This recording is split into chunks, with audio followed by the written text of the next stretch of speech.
Hello बच्चा party, कैसे हैं आप सब। एक बार फिर से आपके अपने YouTube channel online chemistry with Atal Patidar में मैं आपका बहुत बहुत वेलकम करता हूं। आज के वीडियो में यूनिट 9 कोऑर्डिनेशन कंपाउंड का एक इम्पोर्टेंट टॉपिक हम करने वाले हैं। आज हम पढ़ने वाले हैं लिगेंड्स एंड इट्स टाइप्स। बहुत ही ज़्यादा इम्पोर्टेंट रहने वाला है ये वीडियो, क्योंकि जो एग्जाम्स है उसमें 2 नंबर 3 नंबर में ये क्वेश्चंस बहुत ही ज़्यादा पूछे जाते हैं लिगेंड से रिलेटेड, है ना। लिगेंड के टाइप पूछ लेता है, एम्बीडेंटेड लिगेंड पूछ लेता है, पॉलीडेंटेड लिगेंड पूछ लेता है। एग्जाम्पल्स बहुत ज़्यादा आते हैं, है ना, जो कॉम्पिटिटिव एग्जाम्स है उनमें भी। ठीक है, चलिए तो सबसे पहले फर्स्ट ऑफ ऑल हम लिगेंड की डेफिनेशन देखेंगे एंड देन इसके टाइप्स हम देखेंगे। ठीक है, चलिए तो लिगेंड की डेफिनेशन में लिखा है atom, ion or molecule which are donate electron pair to central metal atom and forms coordinate bond are called ligands। ठीक है, ऐसे एटम, ऐसे आयन या ऐसे मॉलिक्यूल्स जो इलेक्ट्रॉन पेयर को डोनेट करते हैं, और डोनेट किसे करेंगे? सेंट्रल मेटल एटम को। ठीक है, सेंट्रल मेटल एटम रिसीव करता है, एक्सेप्ट करता है इलेक्ट्रॉन्स को, क्योंकि वहां पर डी ऑर्बिटल्स वैकेंट रहते हैं, और जो लिगेंड होते हैं उनमें loan pair of electrons present रहते हैं। तो ये क्या करते हैं? डोनेट करते हैं, क्योंकि इलेक्ट्रॉन रिच होते हैं, है ना। तो ये इलेक्ट्रॉन पेयर डोनेट कर देते हैं सेंट्रल मेटल एटम को एंड कोऑर्डिनेशन बॉन्ड का फॉर्मेशन करते हैं। सो इसीलिए जो कॉम्प्लेक्स कंपाउंड्स होते हैं उनको कोऑर्डिनेशन कंपाउंड्स भी कहते हैं। ठीक है, अब जो लिगेंड है वो अलग अलग टाइप्स के भी हो सकते हैं। जैसे कि चार्ज के अकॉर्डिंग बात करें तो नेगेटिवली चार्ज्ड जो लिगेंड है वो भी होते हैं, और न्यूट्रल लिगेंड्स भी होते हैं। न्यूट्रल लिगेंड्स यानी कि जैसे कि H2O ले लिया हमने, है ना, इन पे भी लोन पेयर, ऑक्सीजन पे लोन पेयर ऑफ इलेक्ट्रॉन्स होते हैं। NH3 ले लिया हमने, तो यहाँ पर भी लोन पेयर ऑफ इलेक्ट्रॉन होते हैं। तो ये कुछ न्यूट्रल मॉलिक्यूल के एग्जाम्पल हैं, है ना, न्यूट्रल लिगेंड के एग्जाम्पल है। अब अगर नेगेटिव लिगेंड की बात करें तो Cl negative, F negative, Br negative, है ना, Cn नेगेटिव, तो ये कुछ OH नेगेटिव, तो ये कुछ नेगेटिवली चार्ज्ड लिगेंड के एग्जाम्पल हो जाएंगे। ठीक है, तो अभी हमें इन पर ज़्यादा फोकस नहीं करना है, अभी हमें इसके टाइप्स देखना है। ठीक है, तो डोनर साइट्स के अकॉर्डिंग लिखा है यहाँ पर टाइप्स में, depending upon the number of donor sites the ligands में बी क्लासिफाइड एज। ठीक है, डोनर साइट्स या डोनर एटम के अकॉर्डिंग जो लिगेंड है वो अलग अलग टाइप्स के हो सकते हैं, है ना। डोनर एटम यानी कि ऐसे कौन से एटम है जो loan pair of electron donate कर सकते हैं, तो उसे ही हम डोनर साइट्स कहते हैं और उसे ही हम डोनर एटम कहते हैं। ठीक है, तो यहाँ पर अलग अलग टाइप के होते हैं। फर्स्ट लिखा है यूनिडेंटेट, यूनी यानी कि मोनो, है ना, और मोनो यानी कि वन। यूनी यानी कि वन होता है और मोनो यानी कि भी वन होता है। तो यूनिडेंटेट या मोनोडेंटेट लिगेंड फर्स्ट टाइप है इसका। लिखा है when a ligand is bound to a central metal atom through a single donor atom, the ligand is called unidentate और मोनोडेंटेट। ठीक है, ऐसे लिगेंड जो सेंट्रल मेटल एटम से सिर्फ और सिर्फ एक डोनर एटम से जुड़े हुए रहते हैं, यानी कि एक ही डोनर एटम यहां पर डोनेट करता है लोन पेयर ऑफ इलेक्ट्रॉन को, तो ऐसे जो लिगेंड है उनको यूनिडेंटेट या मोनोडेंटेट लिगेंड कहते हैं। फॉर एग्जांपल NH3, है ना, यहाँ पर नाइट्रोजन है loan pair of electron donate करने वाला एटम। H2O ऑक्सीजन है यहाँ पर, Cl negative, Br negative etcetera, है ना। यहाँ पर नेगेटिवली चार्ज्ड जो आयन है उसमें तो मतलब नेगेटिव है यानी कि इलेक्ट्रॉन है। ठीक है, तो वो तो डोनेट करेगा ही ऑब्वियसली। ठीक, तो फर्स्ट टाइप आई होप आपको अच्छे से क्लियर है। यूनिडेंटेट में क्या होगा? सिर्फ और सिर्फ एक सिंगल डोनर एटम होगा लिगेंड में, जो कि इलेक्ट्रॉन पेयर को डोनेट करेगा सेंट्रल मेटल एटम को। ठीक है, चलिए फिर है डाइडेंटेट, इसे बाइडेंटेट भी कहते हैं, है ना। डाई यानी कि दो। When a ligand can bind through two donor atoms, the ligand is said to be didentate or bidentate। Example लिखा है यहाँ पर इथाइलिन डाइएमाइन, EN इसका शॉर्ट फॉर्म है। ठीक है, देखिए पहले डेफिनेशन देख लेते हैं। जब दो डोनर एटम के थ्रू अगर कोई ligand lone pair of electron donate कर रहा है सेंट्रल मेटल एटम को, तो उसे हम कहेंगे बाइडेंटेट या डाइडेंटेट लिगेंड। ठीक है, for example ethylene diamine, EN, है ना। यहां पर इसकी स्ट्रक्चर कैसे होती है? CH2 सिंगल बॉन्ड, NH2, यहां पर CH2 से फिर CH2 और NH2 जुड़ा हुआ रहेगा। अब यहां पर देखिए नाइट्रोजन के पास एक लोन पेयर है, इस नाइट्रोजन के पास भी एक लोन पेयर है, तो यहां से एक ये एटम डोनेट कर सकता है इलेक्ट्रॉन पेयर को और एक ये एटम भी इलेक्ट्रॉन पेयर को डोनेट कर सकता है। तो देखिए यहाँ पर दो डोनर एटम है ना, दो डोनर साइट्स है, तो इन दो डोनर एटम के through loan pair of electron donate होता है। तो इसीलिए इस लिगेंड को डाइडेंटेट या बाइडेंटेट लिगेंड कहते हैं, है ना, इथाइलिन डाइअमाइन या EN। इसे इथेन 1,2 डाइअमाइन भी कहते हैं। ठीक है, तो I hope first example clear है। दूसरा एग्जांपल लिखा है ऑक्जेलेटो, इसका शॉर्ट फॉर्म है OX, है ना। IUPAC नेमिंग में ऑक्जेलेटो ना लिखते हुए OX भी लिखा हुआ आ सकता है। यहाँ पर इथाइलिन डाइअमाइन लिखा हुआ नहीं आए तो EN भी आ सकता है। ठीक है, इसकी स्ट्रक्चर आपको थोड़ा सा ध्यान में रखना है। ओके, तो ऑक्जेलेटो जिसे हम शॉर्ट फॉर्म में OX लिखते हैं, इसकी स्ट्रक्चर कुछ इस तरह से होती है, COO नेगेटिव और COO नेगेटिव दोनों आपस में एक बॉन्ड से जुड़े हुए रहते हैं। तो यहाँ से जो एक ऑक्सीजन है ये loan pair of electron donate कर सकता है, ये ऑक्सीजन भी loan pair of electron donate कर सकता है। तो दो डोनर एटम है, सो इसीलिए बाइडेंटेट। क्लियर है। नेक्स्ट लिखा है पॉलीडेंटेट। पॉली का मतलब बहुत सारे, है ना, बहुत सारे, सेवरल डोनर एटम्स होंगे यहाँ पर, बहुत सारे, अनेक डोनर एटम्स होंगे, डोनर साइट्स बहुत ज्यादा होगी। लिखा है when several donor atoms are present in a single ligand the ligand is said to be polydentate. Example लिखा है इसका EDTA, है ना, बहुत ज्यादा इंपॉर्टेंट है, एग्जाम में बहुत ज्यादा पूछा गया है ना। इसका चार्ज पूछ लेते हैं, स्ट्रक्चर, है ना, तो बहुत ज्यादा इंपॉर्टेंट रहने वाला है। जब बहुत सारे डोनर एटम्स प्रेजेंट हो सिर्फ और सिर्फ सिंगल लिगेंड में, है ना, और वो सबके सब loan pair of electron donate करते हैं, तो उसे हम कहते हैं पॉलीडेंटेट लिगेंड। पॉलीडेंटेट को हेक्साडेंटेट भी कहते हैं। ठीक है, अब यहाँ पर जो EDT है ना, EDTA का फुल फॉर्म मैं आपको बता देता हूं, ethylene diamine tetra acetato ion. पहले तो आप इसका स्क्रीनशॉट ले लीजिए क्योंकि मैं ऊपर वाला अभी रफ करने वाला हूं, है ना, इसका एग्जांपल मुझे आपको समझाना है। ठीक है, तो देखिए EDTA की स्ट्रक्चर कैसे होती है मैं आपको थोड़ा सा यहाँ पर एक्सप्लेन कर देता हूँ। N से जुड़ा हुआ रहेगा CH2, फिर यहाँ पर भी CH2 और इस CH2 से N जुड़ा हुआ रहेगा।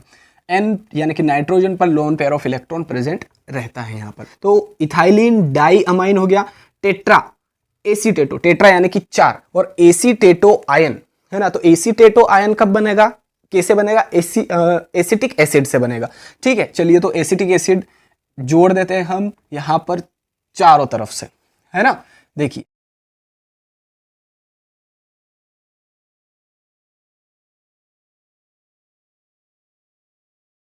है ना, ये हमने एसिटिक एसिड जोड़ दिया क्योंकि एसिटिक एसिड से ही एसीटेट आयन बनने वाला है। अब कैसे बनेगा, ये जो हाइड्रोजन है ये रिमूव हो जाएगा, नेगेटिव चार्ज आ जाएगा, ये हाइड्रोजन रिमूव हो गया, नेगेटिव चार्ज आ गया, दोनों हाइड्रोजन यहाँ से भी रिमूव हो जाएंगे और नेगेटिव चार्ज आ जाएगा। तो इस तरह से ये एसीटेट आयन बन गया। तो देखिए कितने एसीटेट आयन है यहाँ पर, 4 एसीटेट आयन है, तो इसीलिए टेट्रा एसीटेटो आयन। ठीक है, 1 2 3 4 टेट्रा एसीटेटो आयन, है ना। तो इसका देखिए पूरा स्ट्रक्चर बन गया है, नाम से क्या लिखा है, ethylene diamine tetra acetato ion. तो ethylene diamine tetra 1 2 3 4 tetra acetato ion.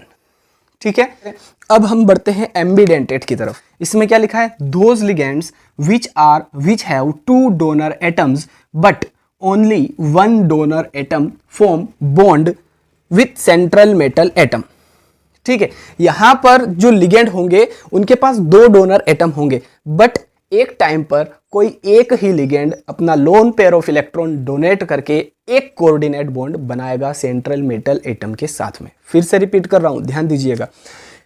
ऐसे लिगेंड में जिनमें 2 डोनर एटम्स होते हैं, प्रेजेंट 2 डोनर एटम होते हैं, बट एक टाइम पर, सिंगल टाइम पर, एक टाइम पर कोई एक ही ligand lone pair of electron donate करेगा और सेंट्रल मेटल एटम के साथ में एक कोऑर्डिनेशन बॉन्ड बनाएगा। ठीक है, अब एग्जाम्पल में क्या लिखा है, देखिए यहां पर जो एग्जाम्पल है इसके बहुत ज्यादा इंपॉर्टेंट रहने वाले हैं। देखिए CN जो है ना, यहां पर ये कार्बन भी loan pair of electron donate कर सकता है, नाइट्रोजन भी loan pair of electron donate कर सकता है। तो CN भी हो सकता है, NC भी हो सकता है। ठीक है, कार्बन से भी जुड़ सकता है मेटल, नाइट्रोजन से भी मेटल जुड़ सकता है। एक एग्जाम्पल ये हो गया। दूसरा एग्जाम्पल NO2, ठीक है, और ONO, ये भी हो सकता है, नाइट्रोजन से भी मेटल जुड़ सकती है और ऑक्सीजन से भी मेटल जुड़ सकती है।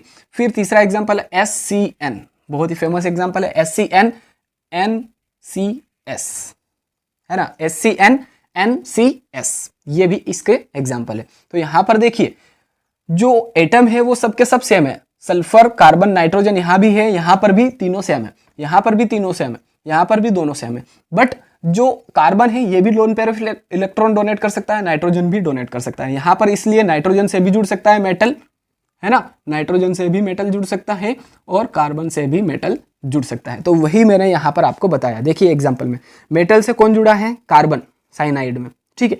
और मेटल से जब नाइट्रोजन जुड़ जाएगा और कार्बन साथ में रहेगा तो इसे, ये तो साइनाइड है बट ये आइसोसाइनाइड हो जाएगा, है ना, बहुत ज्यादा डिफरेंस आ जाएगा।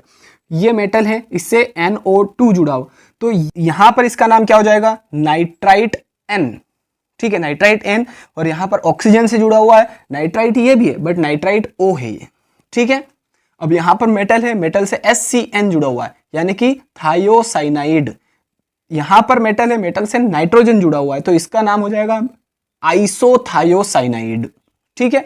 मतलब कि ये जो लिगेंड है इसमें नाइट्रोजन भी loan pair of electron donate कर सकता है, कार्बन भी loan pair of electron donate कर सकता है। तो वही बात तो लिखी है, 2 डोनर एटम्स प्रेजेंट रहते हैं बट सिर्फ और सिर्फ 1 डोनर एटम ही कोऑर्डिनेट बॉन्ड बनाता है एक टाइम में, ठीक है। या तो नाइट्रोजन डोनेट कर सकता है अपना लोन पेयर ऑफ इलेक्ट्रॉन या तो कार्बन डोनेट कर सकता है, दोनों एक साथ कभी भी loan pair of electron donate नहीं कर सकते हैं। क्लियर है। चलिए अब लास्ट लिखा है किलेट लिगेंड्स। किलेट लिगेंड क्या लिखा है, a polydentate ligand which gets attached to the central metal atom through 2 or more donor atoms forming ring around it is called chelating ligand, है ना।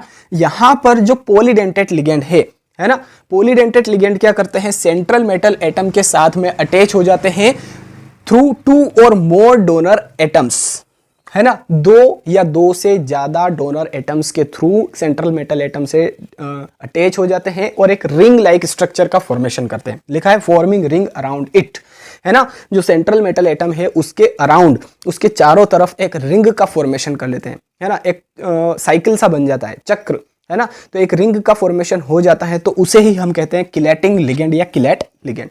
एग्जाम्पल लिखा है EN makes a chelate with Cu dipositive and PT dipositive ions, ठीक है। मैं यहां पर अभी बनाऊंगा इसकी स्ट्रक्चर, आप अच्छे से क्लियर हो जाएंगे। EN की स्ट्रक्चर मैंने आपको बताई थी, इथाइलिन डाई अमाइन, ठीक है। देखिए कैसे होगी इसकी स्ट्रक्चर, NH2 CH2, है ना। यहां पर जो ये कार्बन है ये भी इस कार्बन से इस तरह से जुड़ा हुआ रहेगा, CH2 NH2, है ना। और ये जो नाइट्रोजन है ये अपना लोन पेयर ऑफ इलेक्ट्रॉन इस सेंट्रल मेटल एटम को देगा, कॉपर को देगा, ठीक है, इस तरह से। और यहां पर भी ये जो नाइट्रोजन है ये अपना लोन पेयर ऑफ इलेक्ट्रॉन देने वाला है।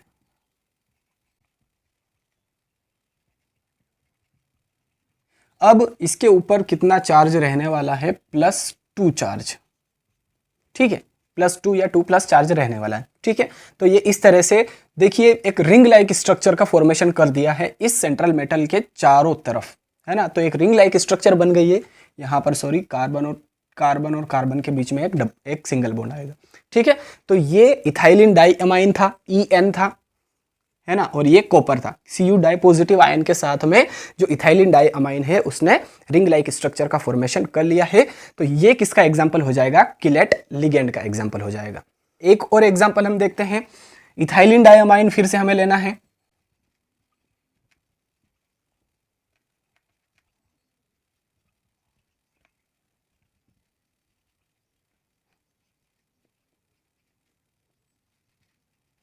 ठीक है। तो ये जो Cu डाइपॉजिटिव था, सॉरी यहां पर Cu नहीं आएगा, बहुत बड़ी गलती हो गई, PT आएगा, PT प्लेटिनम, ठीक है, PT डाइपॉजिटिव है ना, हाँ, PT डाइपॉजिटिव के साथ में जो EN है इथाइलिन डाई अमाइन, ये भी क्या करेगा, एक रिंग लाइक स्ट्रक्चर का फॉर्मेशन करेगा, तो इसे किलेट लिगेंड हम कहते हैं, ठीक है। तो आई होप लिगेंड की जो डेफिनेशन है वो और इसके सभी के सभी टाइप्स, यूनिडेंटेट, डाइडेंटेट, एम्बिडेंटेट, पॉली या हेक्साडेंटेट, और साथ ही जो लास्ट वाला है इंपॉर्टेंट किलेट लिगेंड, ये सब के सब आपको अच्छे से क्लियर हो चुके हैं।